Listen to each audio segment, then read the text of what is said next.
this is how I drained 10,000 Kenya shillings into the toilet in this Datsun 1200. Let me explain. So if you can remember, this car had a rusted floor, so I either needed to change it or replace it. So I thought of buying a new one and changing it, and this is what happened. This is me 2 days ago, not knowing that I'm going to drain all that money.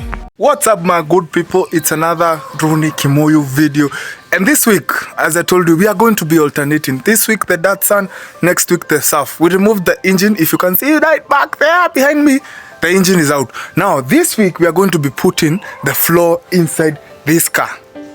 We have bought every material. We are going to put the floor inside this car. So step number 1 was disconnecting the battery, and you can see here I disconnected both terminals of the battery. So step number 2 was prepare the space for welding. There was this cover that is called a tarmac that is put in cars that had to be removed. We had to remove the seat belts, everything that would have stopped us from welding the black sheet on the floor. So guys, as we were removing the tarmac, you can see this tarmac.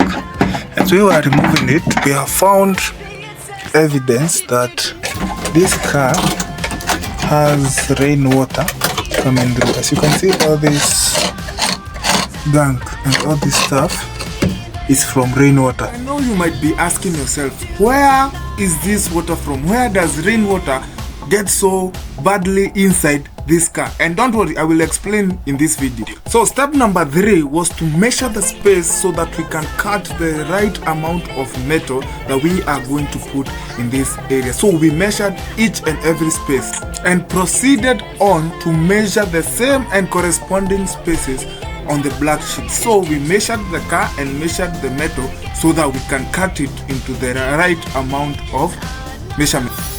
Step number 4 was to cut the amount of measurement that we had already measured into the metal so that we can start creating bucket-like structures that were going to fit directly into the floor without having to put many small pieces that would have made the car not even look that good. So we cut the metal, and these were the results. And this, you can see the buckets-like structures. I can't call them buckets, but we decided to use this kind of shape to make it easier for us to just fit it once. And you can see we took the edges a bit higher because not only had the water eaten up the floor, it had eaten up even the sides. As you can remember previously in this video, you saw where the water was coming in, so we had to replace everything. So we just took the structure and went and fitted it and welded it on. So we proceeded on to fit every single sheet that we had measured and cut. And let me say, it was a bit of a repetitive process because we had to measure, cut, fix, repeat, measure, cut, fix, repeat, and it went for a long time. So I will not bore you with the whole process. I will just go to the next phase. We also had to cut some parts from the car because, as you can remember, when I was holding the screwdriver, there was other parts that were so rusted that you cannot even weld on. Imagine, this car was so rusted that you cannot weld on other parts. So we had to totally cut them off, and mostly it was on the sides. As you can see here, he's cutting on the sides. Finally, the step to start welding arrived, and let me tell you guys, I was so happy where I saw the floor is now finally starting to get better, because those holes that were in the floor were not making me happy at all. And this, as let me tell you, I don't know how to weld. So whoever is doing this job, it's not me. I had to look for a few friends of mine to help me with this work because I am not a good welder. I'm a very good mechanic, but welding, I'm not good at it. So they started welding and they weld all the panels in, and as you can see, here is the final result of the welds. And as you can see, this floor was totally changed. It seemed new. Let me tell you, I could not believe my own eyes. This floor was brand new. Now guys, this is the final product. You can see the floor is amazing. You can see the throttle now. It has this metal plate. Now even the brakes and the clutch are okay. So 2 days later, I came to realize something. As you can see here, there is cracks on the painting. I don't know if you can see, there is cracks on the painting, and unfortunately guys, that is the place where this Datsun water is getting in. So everything that I did, the welding, the buying of the black sheet, let's take a pause there for a minute, because I know you might be asking yourself, where is this 10,000 coming from? This guy keeps saying that 10,000, 10,000, 10,000. Let me explain. Buying of the black sheet, because I had to buy a full piece, was 6,000 Kenya shillings.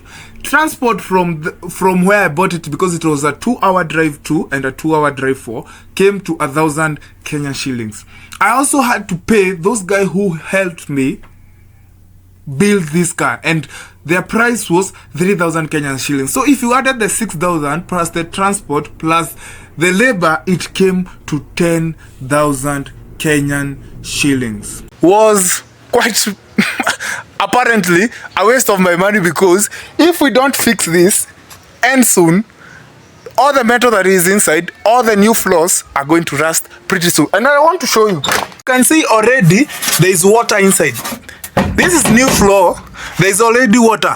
It rained and there is already water inside. So I am afraid that if we don't fix these cracks, this one, and it's not on this side only, it is also on the other side, especially this side is the one that is even worse. You see, it is so cracked that water from the roof over here comes down. Instead of going down out, it comes and enters through these cracks and finds its way inside the car. So guys, I wasted my 10,000 for no good reason.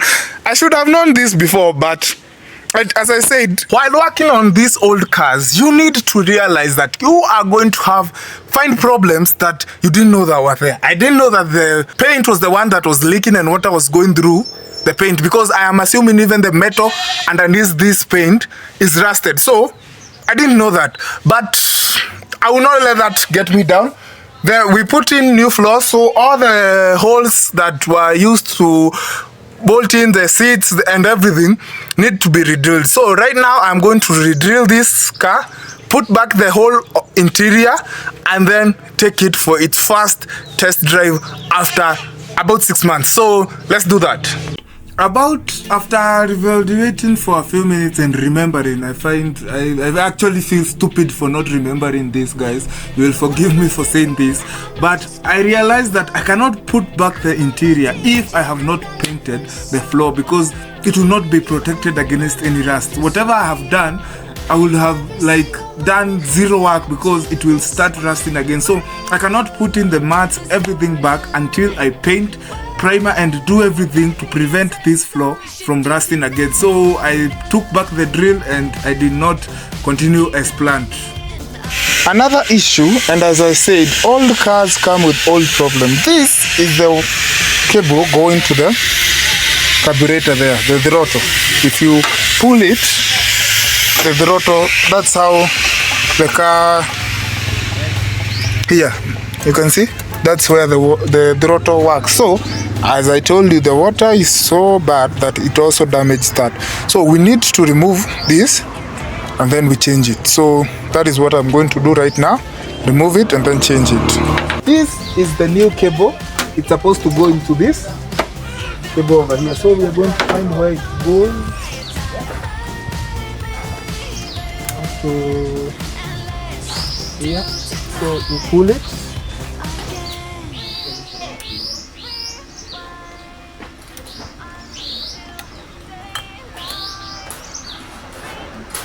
Guys, as you can see, this is much thicker, so I'm pretty sure it is going to last longer. See, this is the one that was there. You can see it is rusted. This is the new one, so that goes to the bin. Then we change it. So I proceeded on to change the cable from the carburetor to the throttle pedal, and that went on well and it fit well, as you are going to see. But guys, I need to explain something to you.